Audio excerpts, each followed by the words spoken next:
एक गांव था, सादा सा गांव, जहां जिंदगी आहिस्ता चलती थी और लोग मेहनत को इबादत समझते थे। इसी गांव में दो लड़के रहते थे। एक का नाम था अहमद और दूसरे का नाम था कामरान। दोनों की उम्र एक जैसी थी, मगर सोच में जमीन आसमान का फर्क था। अहमद एक गरीब मगर समझदार लड़का था। वो कम बोलता था, ज्यादा सुनता था और हर फैसला सोच समझ कर करता था। उसके वालिद अक्सर कहते थे, बेटा, जल्दबाजी नुकसान देती है और अकल इंसान को कामयाब बनाती है। अहमद इन बातों को दिल में बसा लेता था। दूसरी तरफ था कामरान। कामरान खुद को सबसे ज्यादा अक्लमंद समझता था।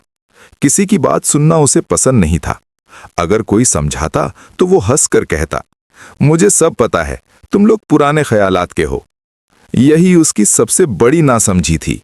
एक दिन स्कूल के उस्ताद ने ऐलान किया, शहर में एक अच्छा स्कूल है जो मेहनती बच्चों को आगे बढ़ने का मौका देता है। अहमद ने घर जाकर वालिद से बात की। वालिद ने कहा, बेटा मेहनत करो, मैं तुम्हें जरूर भेजूंगा। अहमद दिन रात पढ़ने लगा।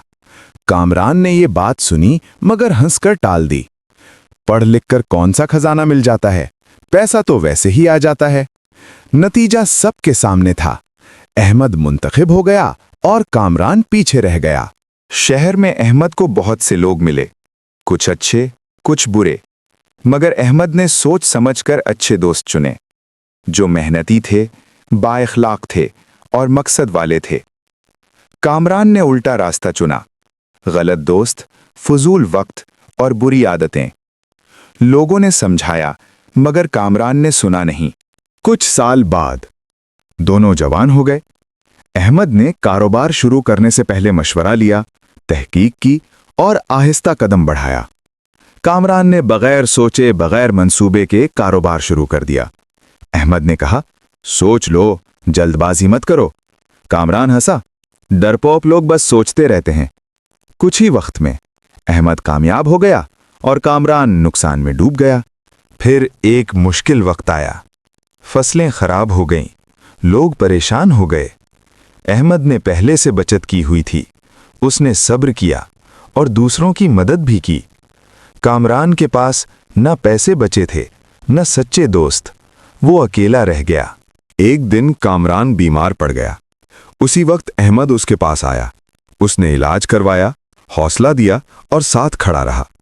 कामरान की आंखों में आंसू थे। वो बोला, अहमद, आज मुझे समझ आ गई है, असल दौलत अक्ल है, सब्र है और सही फैसला है। अहमद ने मुस्कुराकर कहा, गलती से सीख लेना ही असल समझदारी है। अभी भी देर नहीं हुई। ये कहानी हमें सिखाती है, समझदारी इंसान को ऊंचा उठाती है और नासमझी इंसान को गिरा देती है। जो वक्त पर सोच लेता है वही कामयाब होता है।